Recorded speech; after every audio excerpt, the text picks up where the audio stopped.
بسم الله الرحمن الرحيم الحمد لله رب العالمين والصلاة والسلام على رسول الله وعلى آله وصحبه وسلم تسليما كثيرا أما بعد السلام عليكم ورحمة الله تعالى وبركاته.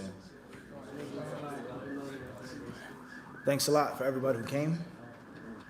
Your attendance is needed and appreciated, valued and respected. May Allah subhanahu wa ta'ala make your attendance worthwhile. The time, the energy, the effort, the money, gas and tolls, sacrificing your day off with your wife, your children, your husband, etc. May Allah Azza wa Jal recompense you and replace all of those things that you sacrifice with good, with the hasanat, spiritual good, and also with the ma'lumat, sahiha, the correct facts, pieces of information which are valuable, which are useful for this life and for the hereafter.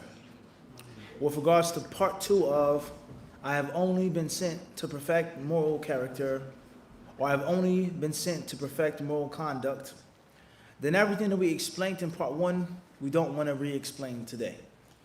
We don't want to go over the things that we went over. The importance of the topic, the need of the topic, the necessity of the topic, etc.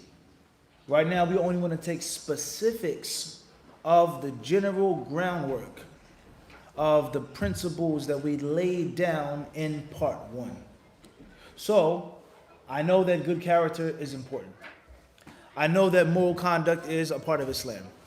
I know that the pious predecessors had impeccable moral conduct. We heard this, we learned this from the Quran, from the Sunnah, from the speech of the people of knowledge, etc., etc., etc. But now we want to talk about specifics of that groundwork. What are some pieces and slices of good character to have as a Muslim? And things that you shouldn't have and you cannot have as a Muslim. And if you have them, it is impossible for you to have good moral character.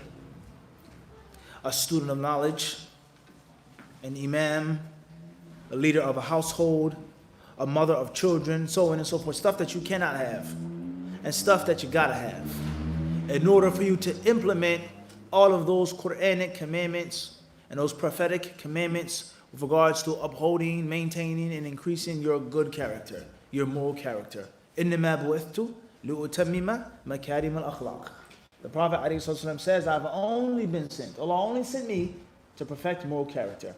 So, bi'idhnillahi ta'ala, my colleagues, Brother Abu Sajid, Brother Ali Davis, when they come, they'll have their topics and their subjects, what they want to speak on and what they want to talk about. The topic that I'm going to have, inshallah ta'ala, is a double-edged sword, inshallah. Double-edged sword, a two-way street. Courage and cowardice. Cowardice and courage, because they go hand in hand. They go hand in hand. Without courage, you'll fall into cowardice. If you fall into cowardice, you lose out on what? On courage. خيرا إن شاء الله. قال الشيخ الإسلام ابن تيمية رحمه الله تعالى: إن الجميع يتمادحون بالشجاعة والكرم حتى إن ذلك عامة ما تمدح به الشعراء ممدوحيهم في شعرهم وكذلك يتذامون بالبخل والجبن. ثم قال: ولما كان صلاح بني آدم لا يتم في دينهم إلا بالشجاعة والكرم بين الله عز وجل أنه من تولى عنه بترك الجهاد بنفسه أبدل الله به من يقوم بذلك. قال تعالى: فمنكم من يبخل ومن يبخل فإنما يبخل عن نفسه والله الغني وأنتم الفقراء وإن تتولوا يستبدل قوما غيركم ثم لا يكونوا أمثالكم. ومما يدل على أن الجبن مما ينافي مكارم الأخلاق ما روى البخاري في صحيح من حديث جبير بن مطعم رضي الله عنه قال: بين أنا مع رسول الله صلى الله عليه وسلم ومع الناس مقبلا من حنين علقت رسول الله صلى الله عليه وسلم الأعراب يسألونه حتى اضطروه إلى سمرة فخطفت رداءه فوقف رسول الله صلى الله عليه وسلم فقال: أعطوني ردائي فلو كان عدد هذه العطاء نعما لقسمته بينكم ثم لا تجدوني بخيلا ولا كذوبا ولا جبانا.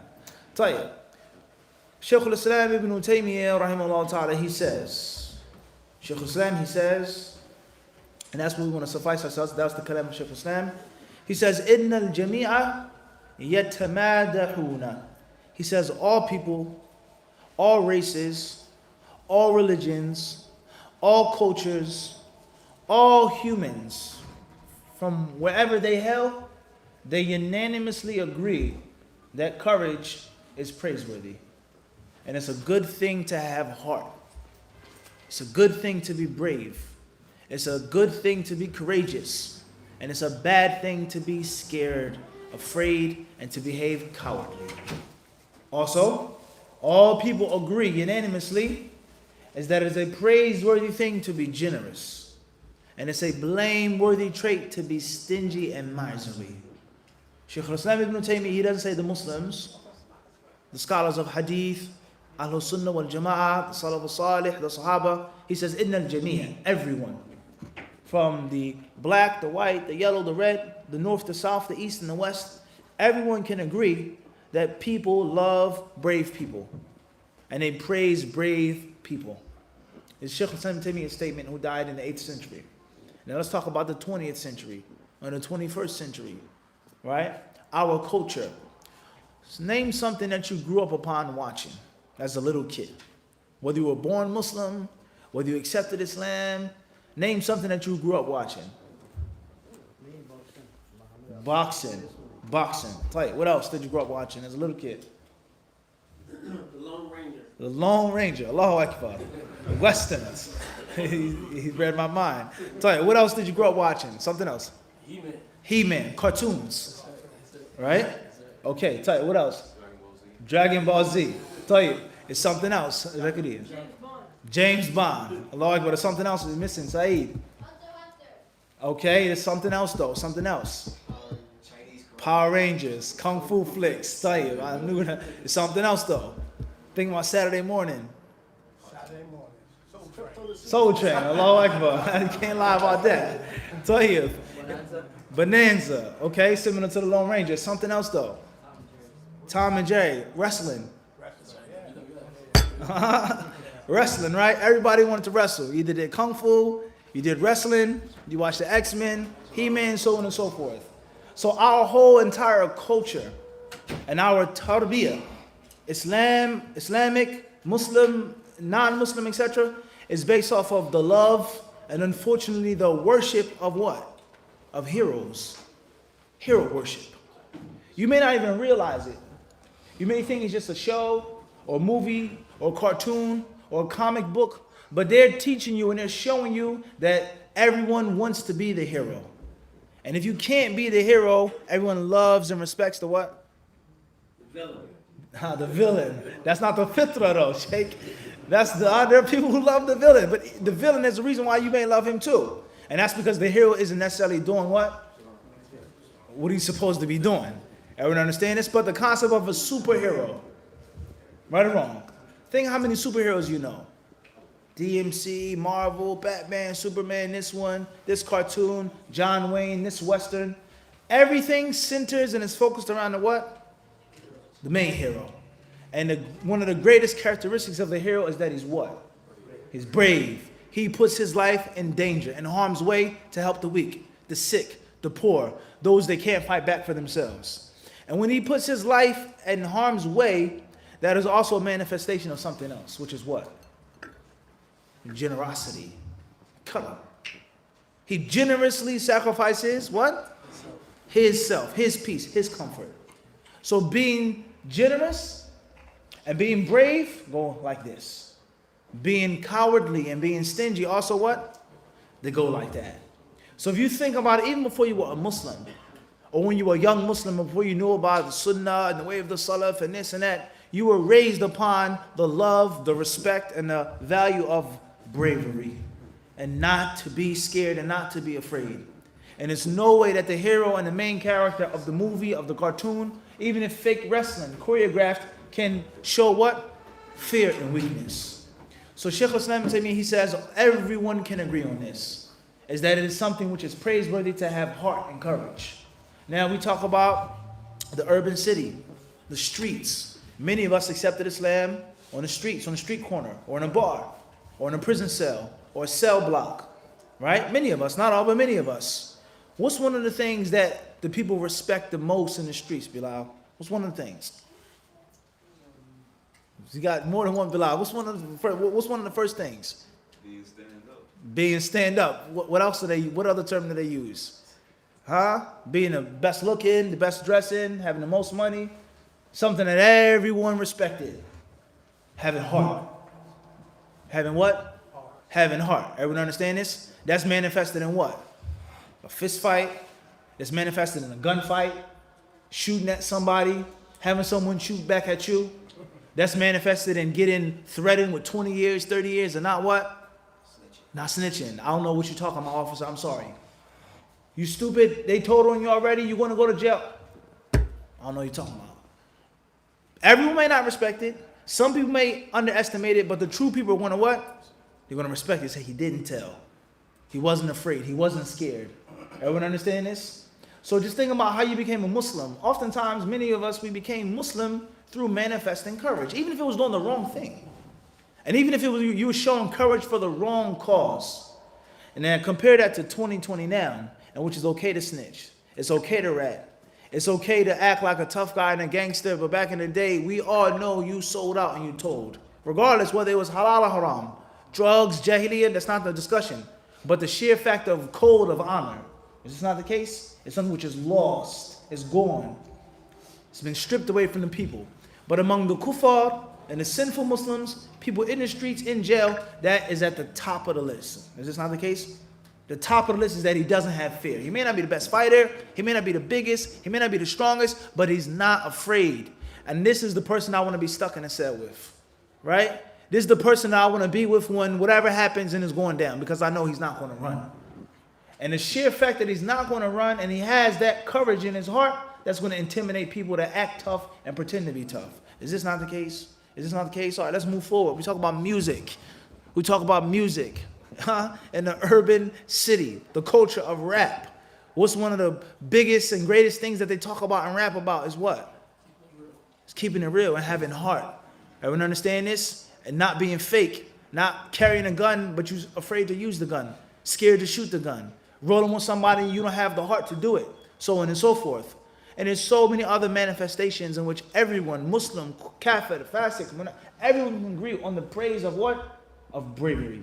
And that is why the munafiqun act like they have it. And that's why they hide their cowardice. Because no one wants to be accused of being a coward. You scared? What's the matter? No, I ain't scared. I ain't scared. You sweating bullets though. And he says what? No, I ain't scared. I ain't scared. But deep down inside he knows that he's what? He's scared. Need I say more? Shook ones. Part 2. That's a real life concept. Why do you think that song was so popular in the 90s? Because someone is a shook one. Scared to death, scared to what? Scared to look. Cowardice. And that's in Jahiliyyah. So the point I'm trying to drive home is that the Quran and the Sunnah and Islam and the way of the pious predecessors is not removed from the culture in which we live and which we were raised upon.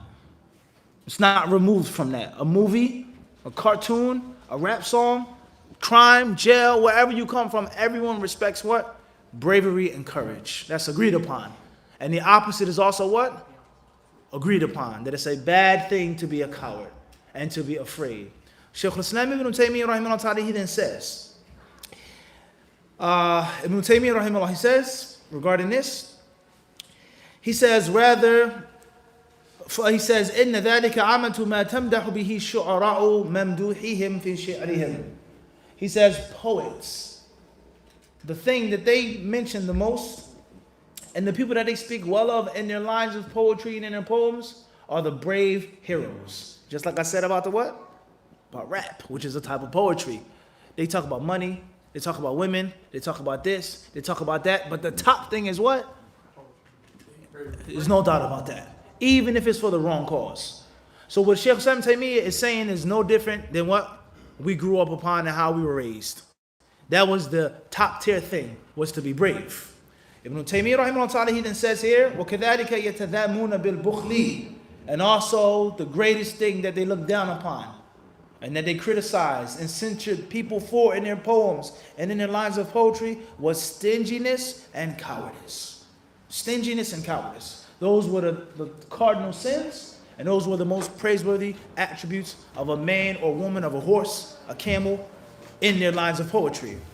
And when we talk about Islam, and we talk about the Arabic language, you got to understand they go hand in hand with poetry.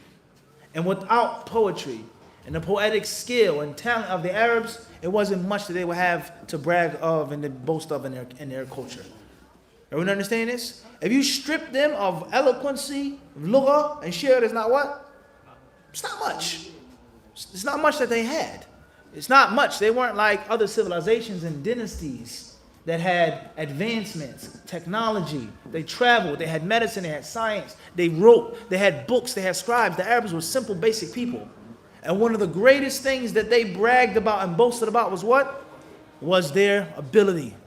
No doubt about that. To spit, like we say, flow.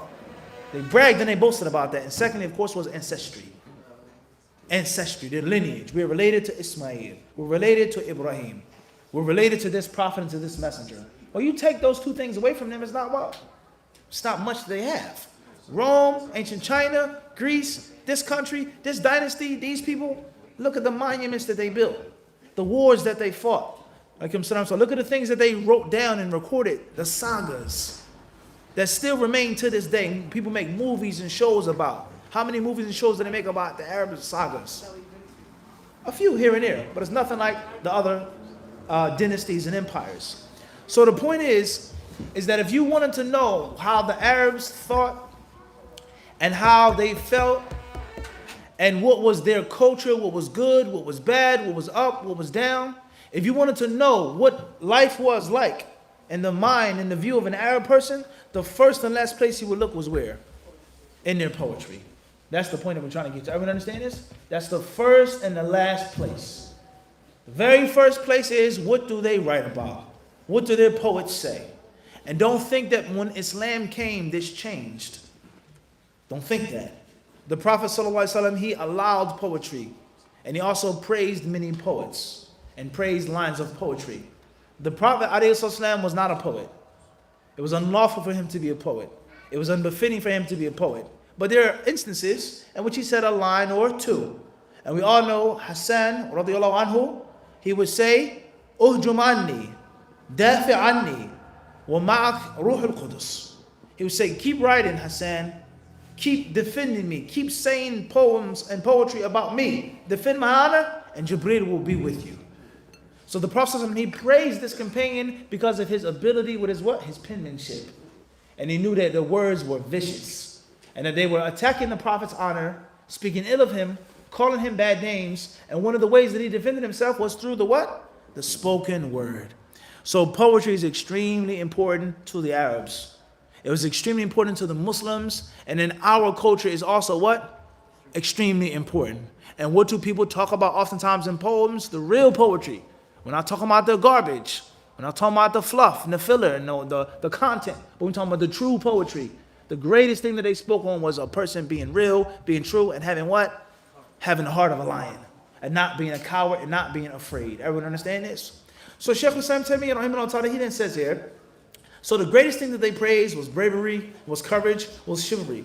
And he says, yatadamuna. He says they looked down upon and they dispraised stinginess. It wasn't okay. It wasn't something that was acceptable. Everyone understand this? It wasn't something which was acceptable. Tight, moving forward. Shaykh Islam rahimahullah ta'ala says, ثم قال ولما كان صلاح بني آدم لا يتم في دينهم إلا بالشجاعة والكرم. He says now for a person to have a good religion, a thorough religion, a complete religion, it is impossible unless he has two main ingredients. And those main ingredients are courage and generosity. You cannot be a complete Muslim if you're a coward. You cannot be a complete Muslim if you're stingy. Your iman cannot reach the peak, its level, the ceiling, unless you have those two characteristics within you. 30%, 60%, 80%, 90%. You make the ultimate sacrifice, you make a partial sacrifice, you're brave all of the time, etc. But if these things are major parts of your character, you're afraid and scared, you shake, you tremble, your iman is weak. And if your hands are tight, your wallet is tight, you're stingy, you're cheap, all of the time, you never give, you never spend, that's also a manifestation of what? Of weak iman. Shaykh al-Islam rahimahullah ta'ala, he then says, this is something that the human beings must have. Allah Azza wa Jalla, He says, since this is the case, He made clear is that whoever turns away from bravery and courage and runs from jihad fi sabilillah, Allah will replace him. Allah won't keep the person. They won't continue to be a Muslim and to serve Islam. Allah will move him out of the way and bring someone else who does have bravery and who does have courage, who is generous and avoids being stingy. Allah the Almighty and the Most High, He says, فَمِنْكُمْ مَنْ يَبْخَلُ. Listen to this verse. Allah says, from among you are those who are stingy. From among you are those who are miserly. From among you are those who don't spend as much. And whoever is stingy, then he's only hurting and harming himself. You can't hurt Allah. The deen is going to continue. The jihad is going to continue. The da'wah is going to continue. Everything is going to keep moving with or without you. Wallahu al-ghaniyyu wa antum al-fuqara. And Allah Azza wa Jal is al-ghani. And there is no one word in English that can equal that meaning. Al-ghani. The self-sufficient, He who is rich, He who is independent. There's no equivalent of that in English. Allah is al-ghani. Wa antum al-fuqara. And Allah used alif and lam. Alif and lam. And you are the fuqara. You are poor. If you're a millionaire, a billionaire, you have thousands of dollars, you have property, you have gold and silver, you have people that you're in charge of, you're really still poor. And that's because there was a time in which you didn't have it. And in most cases, it's going to be a time in which you don't have those riches. Or one day you have millions and the next day you're bankrupt. One day you have power, the next day you have nothing. And anyone who's ever been successful in life, he knows how treacherous it can be. Talk about sports. You're the champion, you're the MVP. Next season, you do what? You get hurt in the first game. Did not happen to him? He went from being a Super Bowl champion, traded to another team and got what? Immediately injured. Didn't play for the whole entire season. Your team could be undefeated. And the next season, go 0-16. That's the reality. There is no promise that you're going to keep the wealth and the success that you make. You understand this? So the human being, no matter what he gets or amasses, is always going to be what? Faqir. And Allah Azza wa Jalla was always Al-Ghani. He is Al-Ghani, and He will always be Al-Ghani. You make your dua, Allah gives it to you, He's Al-Ghani. When the people go to paradise, He is Al-Ghani. When their status is raised and elevated therein, He is Al-Ghani. This one dies, this one is born, this empire rises, this empire falls and crashes. He's always Al-Ghani, and the human being is always Al-Faqir. Allah says, and if you turn away, if you become stingy, and if you're a coward, if you're afraid to give yourself and your wealth in the cause of Allah, Allah will replace you. He'll bring up people that won't be like you. In other words, they will be brave men and brave women. There'll be generous men and there'll be generous women. ثُمَّ لَا يَكُونُوا أَمْثَالَكُمْ. They won't be like you. So ponder on these words, guys, and think about life in the United States as a Muslim. Growing up as a kid, the hero is not a coward. The main villain isn't a coward. The person, wherever you're watching, always has the ability to do what he needs to do and to stand up. Everyone understand this? Khairan inshallah. Moving forward. And there are many, many examples of this. Khairan inshallah.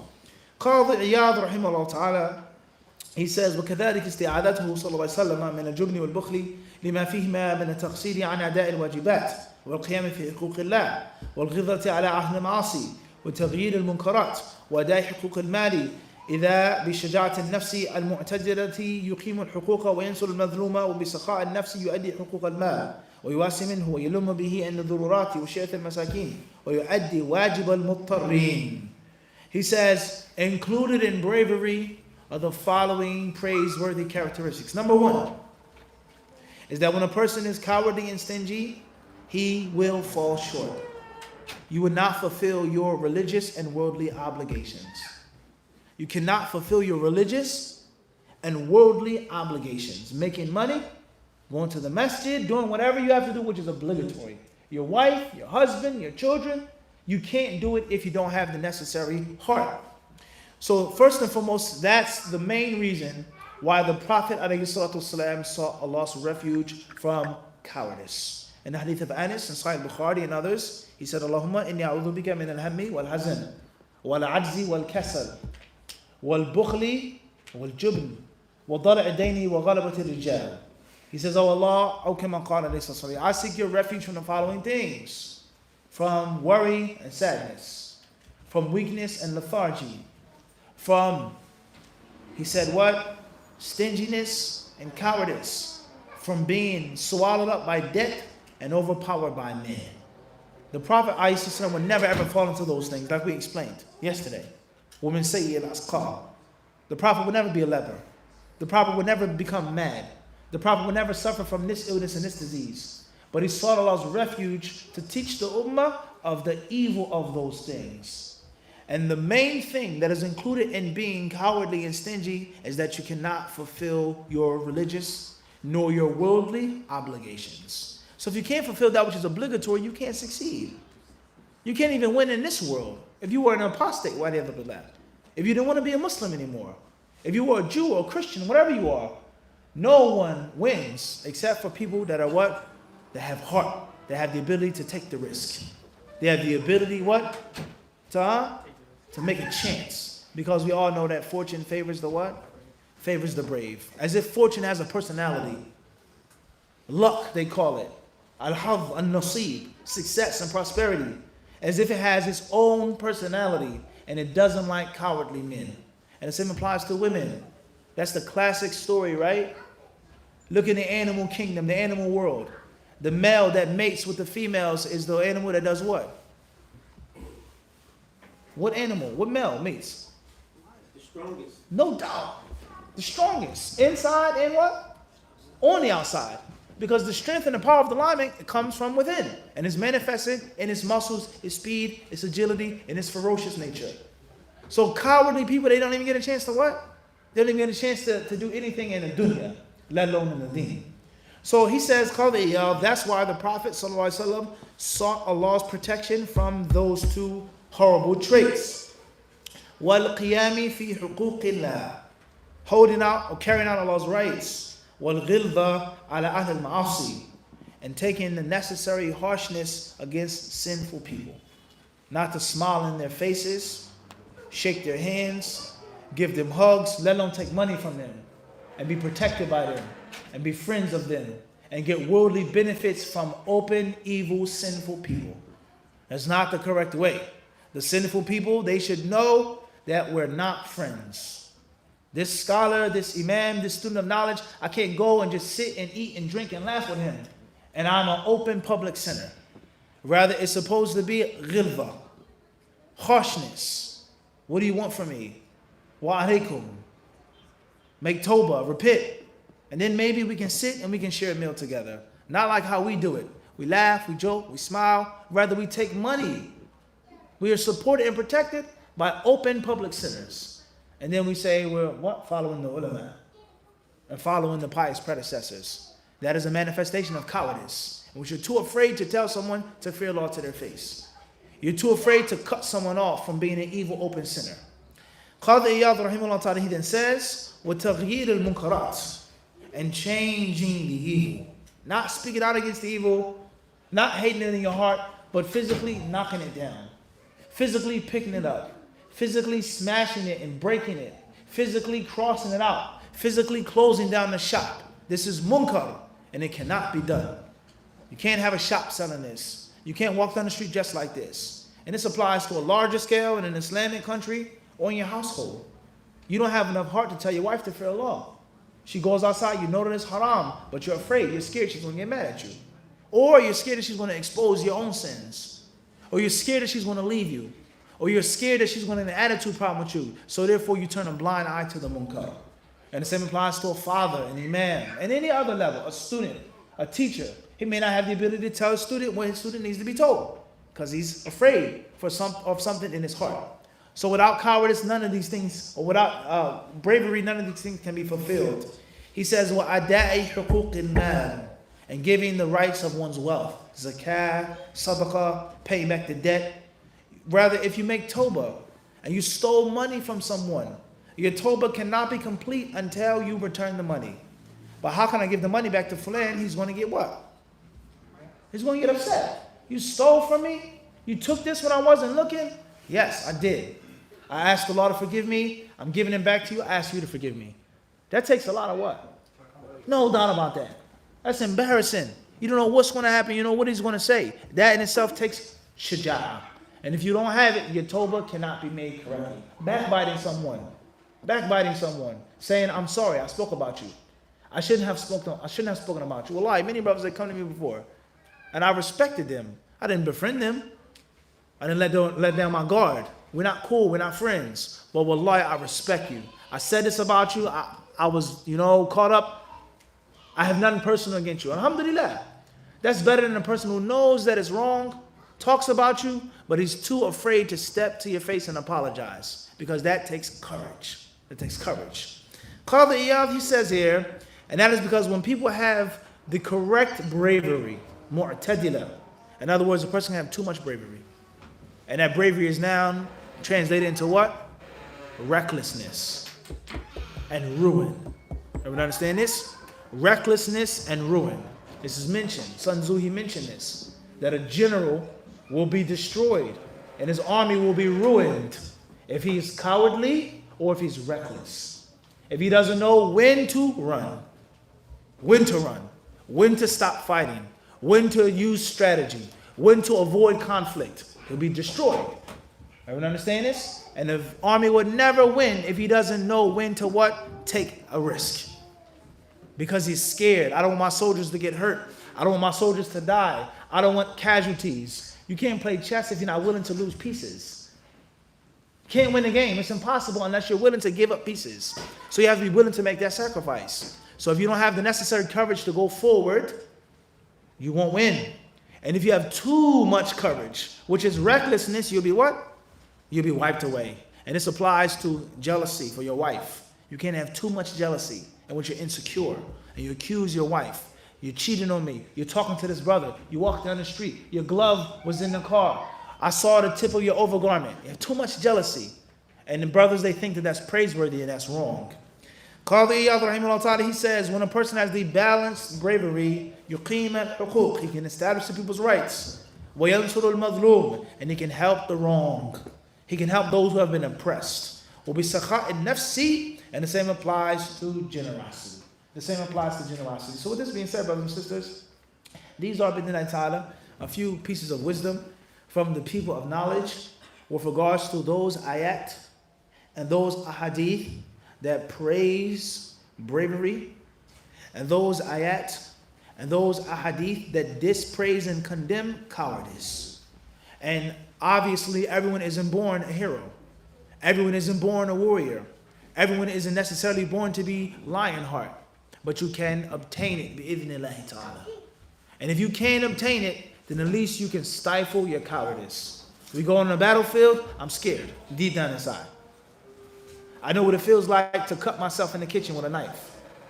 I know what it feels like to get a paper cut. It hurts. So imagine someone stabbing you. Imagine a bullet ripping through your soft, tender flesh. It's going to hurt. No one wants that. I'm deep down inside, I'm scared. But I suck it up. I stifle my scared nature and I do what's necessary. Versus a person who's scared and doesn't have the ability to make jihad with nafs, and he falls victim and succumbs to his cowardice. So there's some men that are born brave from day one. Their father was brave. Their grandfather was brave. They come from a lineage of bravery. Warriors or people that were brave in Jahiliyyah. Gangsters. This is a killer. That's how my father was. From young age. Played with guns. I shot my gun when I was this age. It's in my blood. Everyone isn't raised like that. Everyone isn't built like that. But you can ask Allah for it. And you can ask Allah Azza wa Jal to allow you to win the battle against your nafs when you have to stand up for the cause of Allah subhanahu wa ta'ala. And when we say this regarding courage and bravery, the first person that you're supposed to stand up against is your own nafs. Your own nafs. Before you think about conquering someone and mastering someone, you got to conquer and master yourself. And we all know that you're scared of making tawbah. We all know that you're scared of thinking about what would life be like me not making this sin. How would it be? It's scary, the thought of it. I've been drinking for 20 years. I've been on drugs for 30 years. I've been watching haram stuff my whole life. I've been fornicating my whole life. I've been gambling my whole life. I've been selling drugs my whole entire life. The thought of waking up one morning and not selling drugs, not sleeping around, oftentimes can be what? It can be scary. And you're afraid of the pain that is going to come from the withdrawal. You're afraid of the pain of you being without that thing that you're addicted to of sin. That in itself is a type of cowardice. And you have to ask Allah for protection from that. Making tawbah requires bravery. Jihadun nafs requires bravery. And that is why the Prophet ﷺ said, Allahumma, oh Allah, I seek your protection. I seek your refuge from being scared. You may be born brave and you enhance your bravery. You may be born a coward, but you do what? You learn how to overcome that cowardice. You learn how to overcome that cowardice, all right? So we ask Allah Azza wa Jal to give us this beautiful piece of character and to protect us from having its opposite. We ask Allah for bravery and covery and chivalry, and we ask Allah Azza wa Jal to protect us from cowardice and from being stingy and being miserly. And we ask Allah Azza wa Jal to make us of those who understand the value of ash-shaja'ah, which we don't have the time to talk about in detail. The ayat, all of them, the hadith, all of them, and the stories of the pious predecessors and the ulama of Islam with regards to brave men and women. Jazakumullahu khairan. Wa sallallahu sallam wa barak ala abdihi wa rasulihi nabiyina wa imamina Muhammad.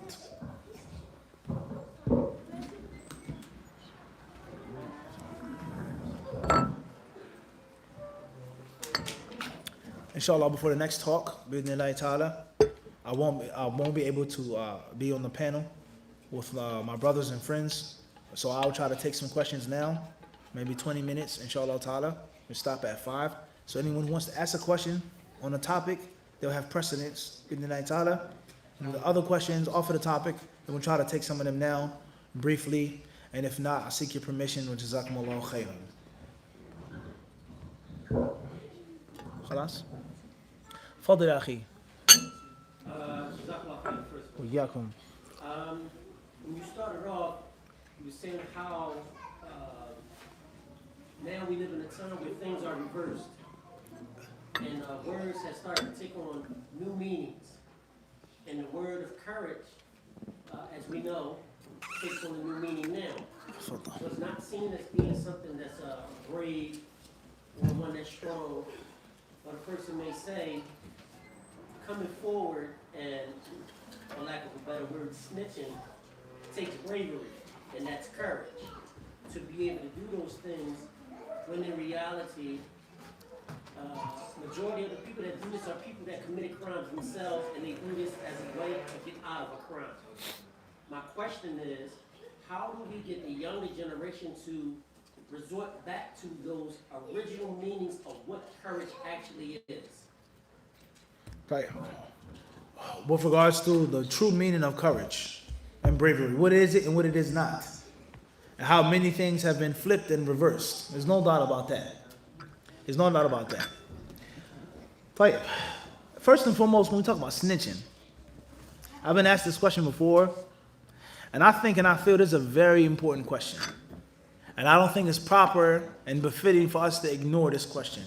And this is a major piece of our inner city culture. There's no doubt about that. And it's not just the inner city. We talk about other people as well. Iraq, the Sicilian mafia, the Italian mafia. How much effect did they have on the world through movies and songs? There's no doubt about that. That's a major staple part of the 20th century, the Sicilian mafia. No doubt about that. And what was the most ugly thing for a person to commit? Was to what? Was to rap. Was to be a stool pigeon. No doubt about that. We don't have to mention names, songs, all right, movies, books, but that is a reality. And that was the first principle, which was called what?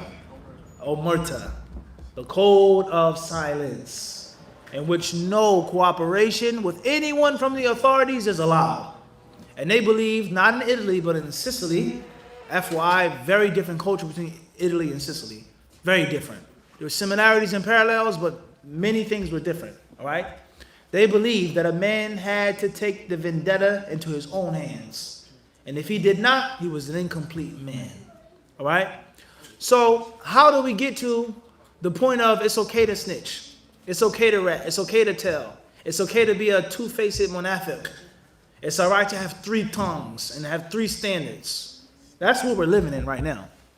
In the name of Islam and in the name of following the Salaf al-Salih. It's okay to be someone who smiles in someone's face and then does what? Talks about him behind his back. He's done a good thing. Oh, brother Fulan, I took him here. We did this. He said this. I was there when he said that. And they elevate that person's status. That's backwards. There's no doubt about that. And the whole entire culture of the streets and the urban is based off of what? The Sicilian mafia. So how does it become backwards? How does gold turn into bronze? So something is wrong and we went wrong somewhere. Everyone understand the point I'm trying to get to? So there's a difference between telling versus snitching. Even though telling was looked down upon by them as well. But it's not the same as someone who was guilty. You ate, you became wealthy, you became a fat rat. And then when the heat came down on you, you told and you sung. There was no honor in that man, his family would be shamed, and the list goes on. That's not the same as an innocent civilian, a witness who reports to the authorities, which was bad as well. But it wasn't the what? It wasn't the same. So, what could be brave about that? I did the crime, but I'm afraid to do the time. I'm going to bring you down, I'm going to throw it on you, and not only am I going to do that, I'm going to now go in the streets and puff out my chest, stick on my head, and say I'm a tough guy. And I'm real and I'm thorough and I survived this and I went through this and I was in that and I was getting money and so on and so forth. That's a huge problem in our culture. And we can't act like that it's okay. And many people, next point is, even doing haram stuff like we said, courage is praiseworthy.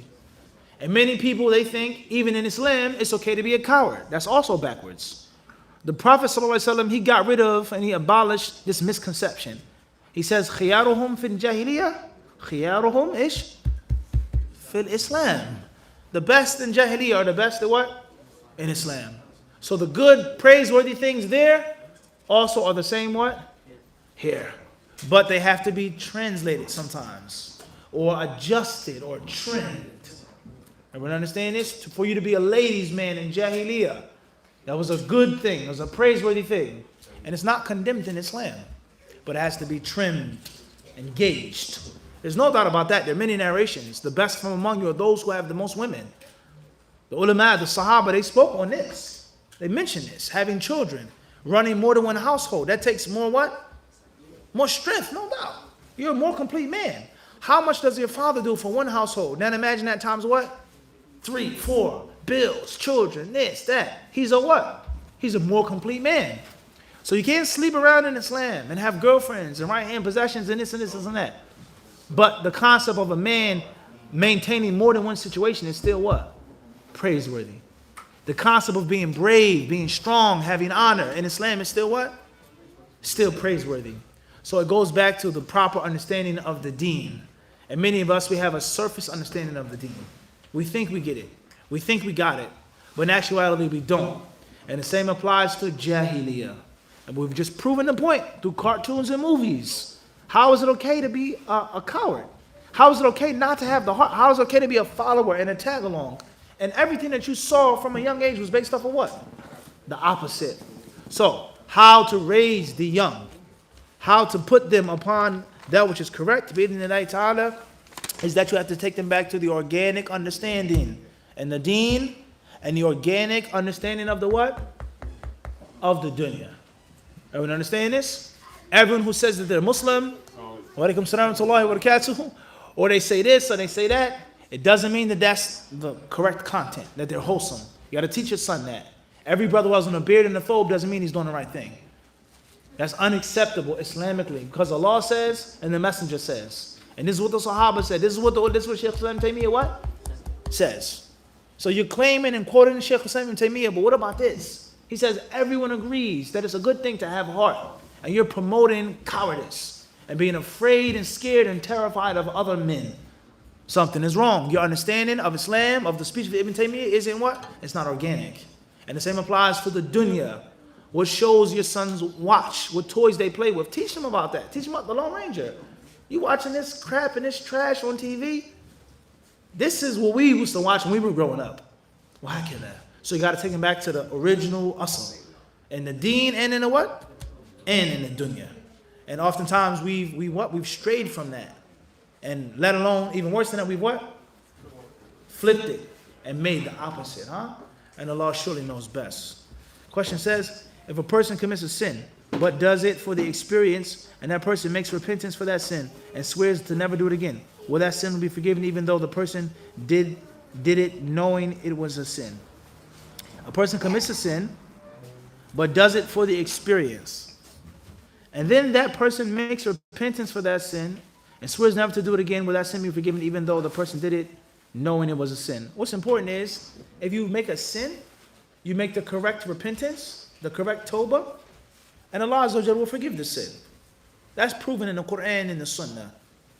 That whoever repents to Allah correctly, he will be kaman la dhanba lahu. He will have no sin. Whether you did it for the experience, whether you swore, whether. That's what's important. Wallahu a'lam. Khair, inshallah. Any other questions, brothers, before we stop, before we go? Fadal. Is there any poetry with regards to the bravery of the companions of Rasulullah? Question is regarding the poetry.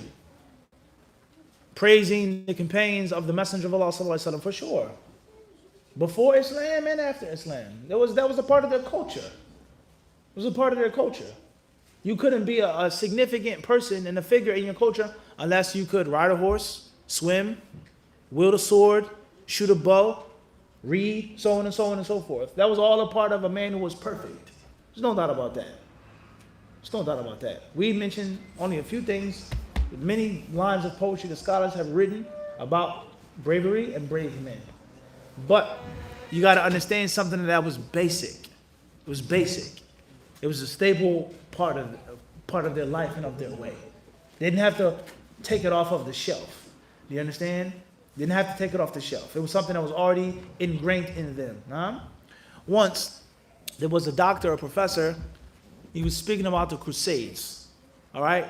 The Crusades between Western Europe, the Franks, as they called them, and between the Muslims of the Middle East, so on and so forth. The Crusades, the wars that they fought, they went to Jerusalem, kicking the Muslims out of Jerusalem, so on and so on and so forth. So this professor, he wasn't a Muslim. And he said one of the defining differences between Saladin and those who followed him, or those who came before Saladin, and those who followed Lionheart, so on and so forth, he says is that the Christians, whether it was the Templars or the Hospitallars or whatever, they had to take the warrior culture and create it. They had to make it. The Pope, he had to mandate it. Whereas the Muslims, they had it already. And if it was dusty or a little faded, all they had to do was just blow off the dust, take it off the shelf, and that was it. Jihad fi sabilillah was known to the Muslims. You being forgiven of your sins was something that you didn't have to travel and die for to do. The Pope, they made that and created that. And they came up with the warrior mixed with the monk and the Templars. And that's foreign to Christianity. That's not how it's supposed to be. A monk is not supposed to kill. A monk is not supposed to wield a sword. And they made that. But the Muslims, what? The Abid, the Alim was also the what? The Mujahid. So it was already a part of their character. They didn't have to make it up. You understand what I'm saying to you? They didn't have to make it up. Wallahu a'lam. Khair, inshallah. Any other questions before we stop? Faddal.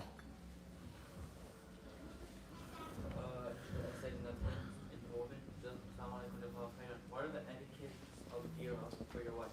And does the concept know extremism? If so, could you give examples? Question comes from, said the Netherlands? In the Netherlands. Tayyib. Question comes from the Netherlands with regards to ghayra for one's wife. Having jealousy for one's wife. What's proper, what's improper, what is extreme, can you give examples, etc. A big part of understanding this properly is culture. Culture. There's no doubt about that. Al-ada muhakkama, culture. Some cultures, women don't have these jobs. Women don't drive. Women don't drive. Women don't go here. Women don't own this. And for a woman to go out by herself and to do that or to get that or to buy that, a man will become upset and he would have هذا هو. Versus another culture in which is normal. My wife, she drives to the store. She goes and buys groceries. She needs to find something. He says it's in aisle 16. Normal. She didn't flirt with him. She wasn't dressed indecently. She didn't stare at him. She says, I'm looking for whole wheat flour. And he says it's in aisle 16. Normal. So in one society, in one culture, a man, he'll say, you spoke to that man. He heard your voice. You raised your hand, so on and so forth. And he's jealous and upset. And it may be normal and it may be acceptable. But in another culture, we say, what are you tripping? She asked where the whole wheat flour was. Relax.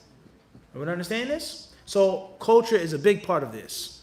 Number two, due to the fact that culture is so pivotal, there's not going to be no hadith that's going to mandate what is and what isn't, ghayra, or so on and so forth.